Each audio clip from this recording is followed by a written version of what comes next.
Deputy speaker ने आज मुझे चौधरी बना दिया, तो चलें फिर चौधराहट दिखानी पड़ेगी कुछ। शुक्रिया जी। बजट स्पीचेस मैं कल भी सुन रही थी इस हाउस में और आज भी जारी हैं। ये हमारे लिए बहुत अहम एक्सरसाइज है और पूरे मुल्क में हमें एक बात वाजे करनी चाहिए। मैं इस काबीना का हिस्सा भी हूँ, पीपल्स पार्टी है, हमारी सारी इत्तेहाद है, तो हम अपोजिशन की इज़्ज़त करते हैं, लेकिन जो अवानों से बाहर बातें की जा रही हैं और जो अवाम की मुश्किलात हैं, मैं समझती हूँ यहाँ उनके बारे में कुछ वजाहत भी होनी चाहिए और कुछ हमारी तरफ से जवाबदेही भी होनी चाहिए।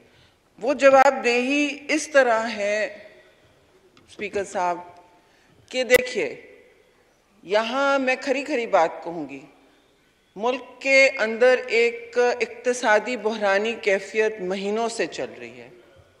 वो महीनों से इसलिए चल रही है क्योंकि हम विरसे के फंदे की रोज़ बात सुनते हैं, दूसरे हाउस में भी सुनते हैं, यहाँ भी सुनते हैं। यहाँ तो खैर पीटीआई के मेंबरान नहीं हैं, लेकिन हर जगह एक आप हैं जी, माफ़ कीजिएगा, आप अभी वापस आए हैं, good to see you back. Leader of opposition के बगैर हाउस नामुकम्मल होता है। तो इन हालात में मैंने वहाँ भी सुना, बाहर भी बड़ी गूंज है कि विरसे में हमें ये मिला। अभी तक जो हुकूमत 4 साल यहाँ राज करती रही, एहतसाब सरकार अपने आप को कह के, उन्होंने इस मुल्क को दिवालिये की तरफ ले जाने की कोशिश भी की। वो कहते हैं कि इम्पोर्टेड हुकूमत आप हैं, लेकिन साफ मैं कहूँगी कि IMF की बजट बेशक होगी, ये कोई इससे झूठ या इनहिराफ नहीं होना चाहिए। अगर ये IMF की बजट है तो IMF के इस इंतहा मुश्किल बजट के साथ कौन बांध गया है? हमें कौन बांध गया है? ये है तबाही सरकार, एहतसाब सरकार, जो आए थे 100 दिन में इनकलाब लाने, जिन्होंने कशकोल तोड़ने की बात की थी। वो कशकोल उन्होंने क्या किया? सारा मसला इनकी शाह खर्चियां, इनकी तकसीम की सियासत और इनकी अपनी अना की सियासत की वजह से हुआ है। अगर एक दिन के लिए भी कोई सियासतदान अपनी अना से हट जाए या मुल्क का जरा सा सोच ले, तो वो मुश्किल फैसले करते हैं। कैसे हो सकता है कि 24 अरब का बोझ था, 24 अरब का बोझ था पाकिस्तान पे कर्जों का। बहुत सारे ममालिक कर्जे बजट फाइनेंसिंग पे चलते हैं, बजट फाइनेंसिंग पे, डेफिसिट फाइनेंसिंग पे चलते हैं। अमेरिका भी चलता है एक हद तक। लिए ये एक हमेशा का अलमिया बना रहा है, ये कोई नई बात नहीं है और हमें इसका हल ढूंढना है। हर हुकूमत आती है जी, हम हल ढूंढेंगे।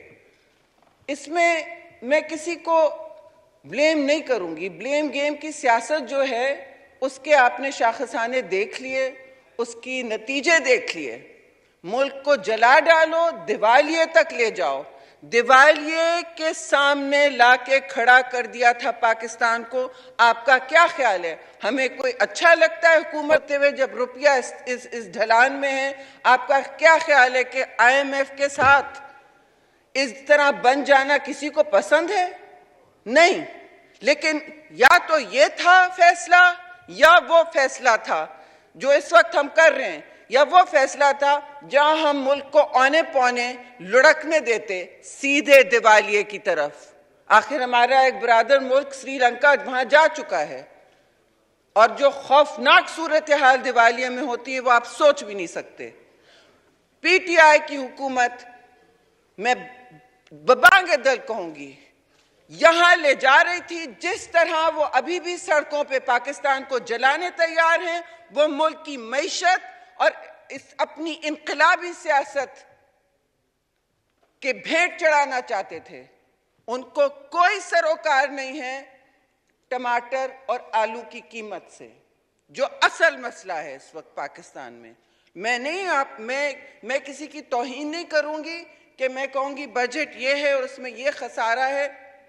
ये फाइनेंस मिनिस्टर कर गए, ये उनका काम है, लेकिन मेरा काम है सच से किनारा कुशी नहीं करना। ये हुकूमत अगर मुश्किल फैसले नहीं करती और अपनी सियासी साख को दांव पे नहीं लगाती तो पाकिस्तान दिवालिये की तरफ जा रहा था। कोई हुकूमत ये कहना पसंद नहीं करती, लेकिन सबको नजर आ रहा है, सब पर जो बोझ पड़ा है, उस हुकूमत को अगर नहीं हटाते हम एक जायज पार्लिमानी जमहूरी अमल के जरिए, तो आपने देखना था कि पाकिस्तान के 70 साल के अखराजात और जो कर्ज लिए हैं उसका हुजूम, और जो दिवालिये के सामने आप देखते क्या हो रहा है। देखिए स्पीकर साहब, इकोनॉमी को वेंटिलेटर पे छोड़ गए। 24 अरब का बोझ था। सारा मसला ये है, लबे-लुबाब ये है कि 24 अरब का बोझ था और वो किस 4 साल में क्या कर गए। वो आपको 41 अरब का तोहफा देके गए हैं। ये पूरी आवाम को इतनी बड़ी बजट खसारा क्रिएट हुआ है कि आप सस्टेन नहीं कर सकते। फिर आपने अनफंडेड बजट आईएमएफ के प्रोग्राम को, अच्छा आईएमएफ से वादा भी कर लिया, वाह वाह, आप आईएमएफ से वादा करके आए। इंपोर्टेड हुकूमत तो आप हैं, आप आईएमएफ से वादा भी करके आए, वो पैसे भी लिए, उस पे शाह खर्चियां भी की, बनी गला हेलीकॉप्टर में गए, पेट्रोलियम लेवी पे भी हाँ की, हर चीज पे हाँ की, और फिर बड़े धड़ल्ले से कहते हैं कि जी ये क्या हो रहा है, मुल्क, कल उनको तकरीर में गए, मुल्क डिफॉल्ट की तरफ जा रहा है। माशाल्लाह, ये तो आपने किया है, आप ले जाने तैयार थे सीधा, और अभी भी वो नजर आ रहा है। वो आपके बिहेवियर में, आपकी सियासी सरगर्मियों में सब नजर आ रहा है। लेकिन अवाम तो पूछ रही है, अवाम पूछ रही है आलू टमाटर का क्या होगा, खुर्दोनोश का क्या होगा। खवातीन अपनी शॉपिंग लिस्ट देखती हैं, आधी हो रही है। ग्रोसरीज कौन लेगा, किस तरह लेगा।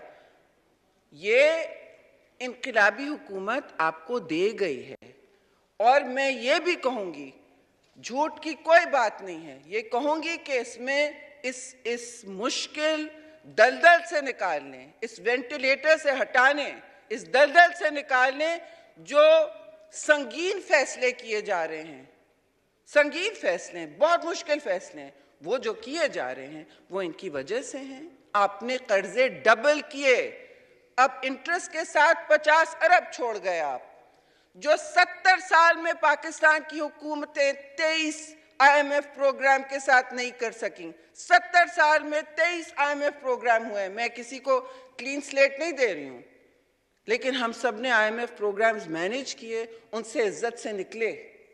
कभी अवाम पर इस तरह का बोझ नहीं पड़ा, खौफनाक किस्म का, जो आज इनकी वजह से पड़ रहा है। और हमने गले लिया, और ये इस बात पर सबने पूछा कि आप इनकी गिरती हुई साख को क्यों गले लगा रहे हैं, आप इनके प्रॉब्लम्स को क्यों गले लगा रहे हैं, ये तो आपके किस तरह आप इलेक्शन में जाएंगे। बहुत मुश्किल सवाल है, और ये बहुत मुश्किल फैसला था। या तो हम वहां खड़े होके, अपोजिशन की मेरी तो बड़ी मजे की तकरीर होती, हम खड़े होके तकारीर करते, लॉन्ग मार्चेस करते। लॉन्ग मार्च हम कर भी लेते हैं, वादे करके भाग नहीं जाते।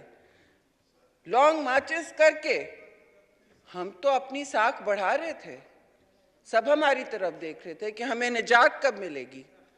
तो या तो हम ये ढलान को, इस क्राइसिस को, इस स्लिपरी स्लोप को, जिसमें पाकिस्तान तेजी से एक गाड़ी की तरह, रेलगाड़ी की तरह नीचे जा रहा था, इसे ट्रेन रैक कहते हैं, ट्रेन रैक की तरह नीचे जा रहा था, या तो हम वो रोकते, उसमें ब्रेक्स लगाई जाती, वो ब्रेक्स ही लगी हैं और कुछ नहीं।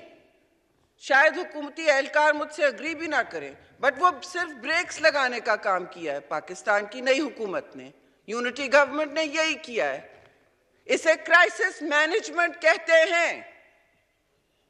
कोई हुकूमत, खास तौर से एक इलेक्टेड जमहूरी हुकूमत, ये नहीं चाहती कि अवाम को इस तरह पर रोज बोझ डाला जाए, और बोझ आएंगे। हम में से बहुत लोग रातों को सोते नहीं हैं। हमारी रातों की नींद इसलिए हराम है क्योंकि हम देख रहे हैं कि सुबह उठ के क्या कीमतें होंगी और सुबह उठ के क्या फैसले करने होंगे। या तो आप मुल्क को दिवालिये की भेंट चढ़ा दें, वो जो चढ़ाने तैयार थे, जो 50 अरब विद इंटरेस्ट छोड़ गए 70 साल में, 23 IMF प्रोग्राम्स के बाद वो ये कर गए 4 साल में, जो कशकोल तोड़ने वाले थे। क्या किया उन्होंने? कभी पाकिस्तान के ऑपोजिशन में, नेशनल असेंबली की ऑपोजिशन में या सेनेट की ऑपोजिशन में कभी कोई बात की उन्होंने?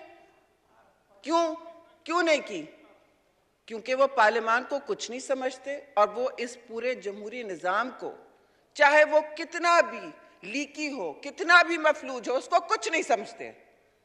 वो एक फर्द वाहिद के साथ एक कल्ट सिचुएशन चल रही है, एक कल्ट मूवमेंट बनाया हुआ है फुस्तायत का, फैशिज्म का, जिसमें उन्होंने माशरे को एक्सट्रीम तकसीम का शिकार बना दिया है और पढ़े लिखे लोगों को गुमराह कर रहे हैं, पढ़े लिखे लोगों को गुमराह कर रहे हैं। अफसोस तो ये है कि आपसे बेहतर रिक्शा ड्राइवर हैं जो देख लेते हैं, जो अपने पेट पे इस वक्त पत्थर बांधे हुए हैं और भी पत्थर बांधेंगे, लेकिन हमारी अशराफिया को कुर्बानी देनी होगी।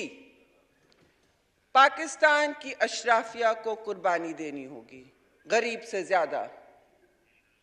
और इस कुर्बानी में आपने मुल्क को बचाना होगा। मैं उस पार्टी से हूं जब दहशतगर्दी का ऐसी आग लगी हुई थी इस मुल्क में कि समझ नहीं आ रहा था, आज किसी स्कूल पे होगी, आज किसी मस्जिद पे होगी, आज ऐसा हेडक्वार्टर पे होगी, कहां होगी, किस दरगाह पे होगी, किस मार्केट में होगी, सब भूल गए।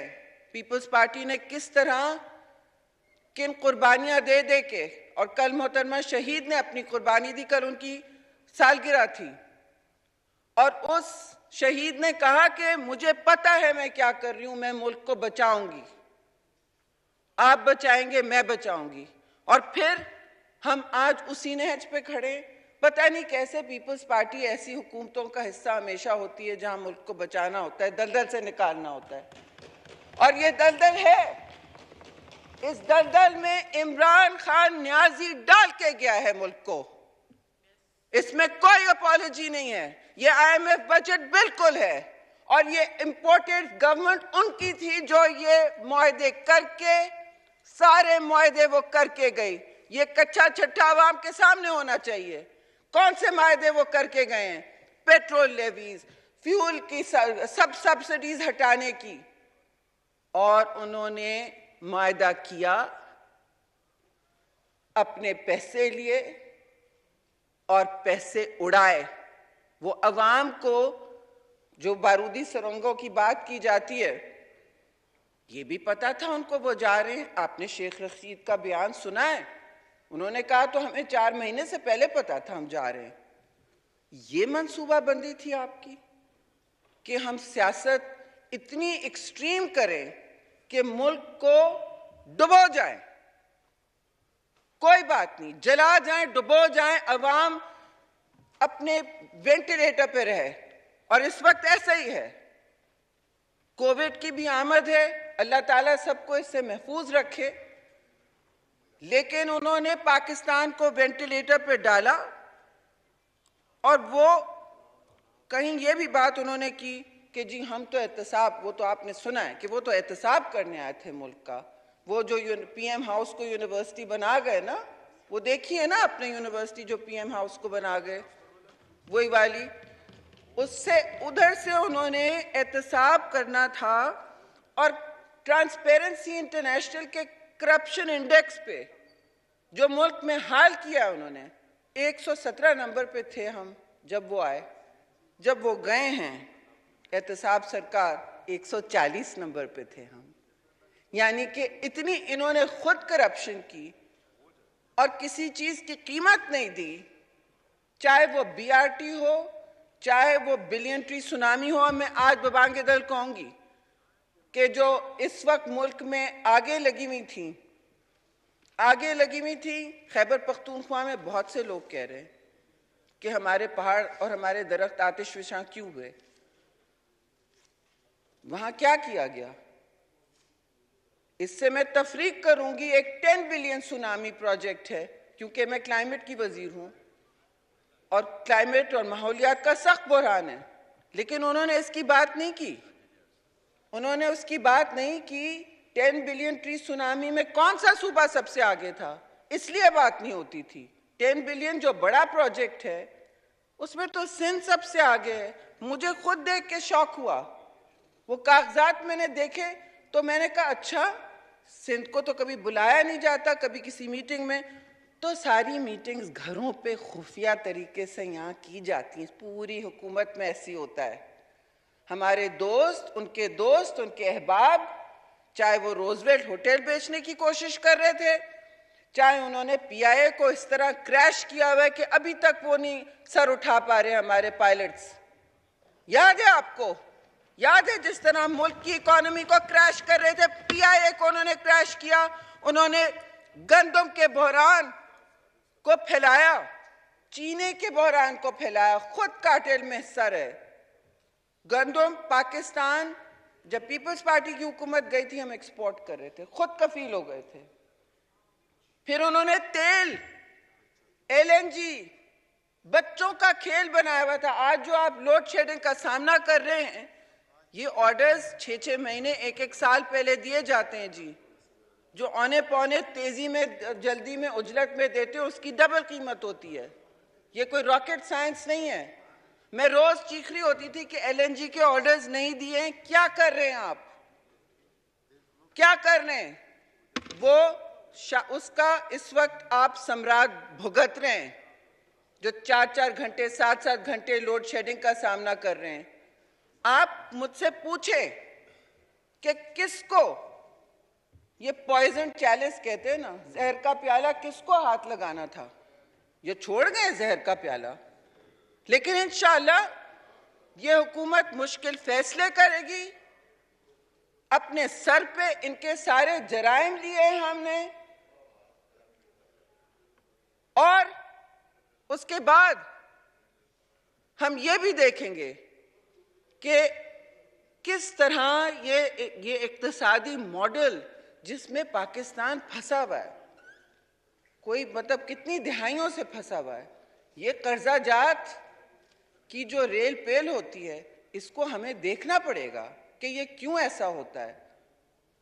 मगर ये मुझे कोई ना कहे कि आईएमएफ की ये बजट नहीं है और किसने इसको साइन किया। ये आईएमएफ है, हमसे इस वक्त नाराज है कि आप लोग वो सख्त फैसले नहीं कर रहे हो जिसका वो वादा करके गए। वादा वो करके गए थे, और वादे की खिलाफी इंटरनेशनल एग्रीमेंट्स में नहीं की जाती। आपका मुल्क दिवालिया होता है, डूबता है। एफएटीएफ हमने कोई क्रेडिट भी नहीं लिया। यहां बैठ के कोई 1 महीना दिन रात हमने अमेंडमेंट्स की, उनके साथ मिलके अमेंडमेंट्स की, और उसके बाद उन्होंने कहा अच्छा ये तो नैब चाहते थे, नैब खुद कहां हैं? अब सामना करें, हमें बताएं क्या है आपकी सियासत। आपकी सियासत वो है जब आप पाकिस्तान को और पाकिस्तान की खारजा पॉलिसी को चूल्हे में डालते हैं और कहते हैं कोई साजिश हुई। वो साजिश किसी को मिली आज तक? उसका खोज अभी तक है जी। मैं क्योंकि सहाफ़ी रही हूं, मुझे भी बड़ा खोज है। वो कहां गई साजिश? किसी को मिली साजिश? नहीं। जिन इदारों का नाम उन्होंने लिया, उन्होंने भी सारा दिखा दिया, वो टेलीग्राम्स, वो केबल्स, वो साजिश। फिर भी पर यहाँ बहुत से लोग हैं जो कहते हैं साजिश तो उन्होंने पाकिस्तान के खिलाफ की है जी। अफसोस से मैं कहूंगी, मैं नहीं कहूंगी कि सारे सियासतदान ऐसे हैं, लेकिन लोग अब हमारी तरफ देख रहे हैं कि किस लेवल की ये सियासत हो रही है। वो कहते हैं हम लॉन्ग मार्च करेंगे।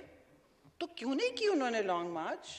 क्यों बार बार भाग जाते हैं बनी गला? वहां से अंदर क्यों नहीं निकल पाते? लोग नहीं जमा हो रहे क्या? लोग नहीं जमा हो रहे, और वो कहते हैं खून खराबे वाली लॉन्ग मार्च करेंगे, धरना देंगे कैपिटल पे, खून खराबा होगा। किसका खून खराबा होगा? आपके मुल्क के लोगों का ही होगा ना। क्या अगर वो अपोजिशन में है, वो जिंदगी के मुस्तहिक नहीं है? ये तफरीक की सियासत इस मुल्क को जला डालेगी। इधर ले जा रहे हैं वो। जब भी कोई फैसला होना होता है जो मुश्तरका होता है, जो मुल्क की बेहतरी के लिए होता है और अवाम की बेहतरी के लिए होता है, हमारी नहीं, मेरी नहीं, इस ऐवान के लोगों की नहीं, हम अशराफियां हैं, हमें कुर्बानी देनी होगी। लेकिन जब कोई मुल्क के लिए फैसला होता है वो मुश्तरका फैसला होता है। Because you know what, the PTI has missed the memo that we are a federation. We are a federation of 4 provinces. We have Gilgit-Baltistan and AJK, and they all need to be together to make a decision. इन्होंने कभी ये नहीं किया। इन्होंने कहा तकसीम करो मुल्क को। जो सूबे हमारे साथ नहीं है, जहां हम इलेक्शन नहीं लड़के आ सकते, जिसको हम, जहां रेल पेल नहीं है हमारी, वो तो उनको नथिया गली रेस्ट हाउस चाहिए ना, वो तो कर दिया गया उनके लिए तैयार, नो वरीज। लेकिन इशू तो ये है कि जब फैसले करने और बहुत सारे मुश्किल फैसले आने, मैं तो आपसे कहूंगी आने वाले दिनों में ये नेशनल सिक्योरिटी क्राइसिस जो है मुल्क में, वो माहौलियात की भी है, बहुत बड़ी क्राइसिस आ रही है, पानी की भी।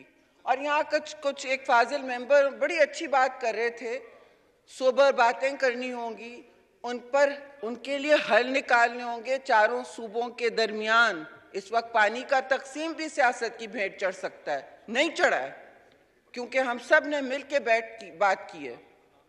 बलूचिस्तान सिंध से नाराज हो सकता है, सिंध पंजाब से नाराज होता है, पंजाब KP और गिलगित बल्तिस्तान से नाला हो सकता है।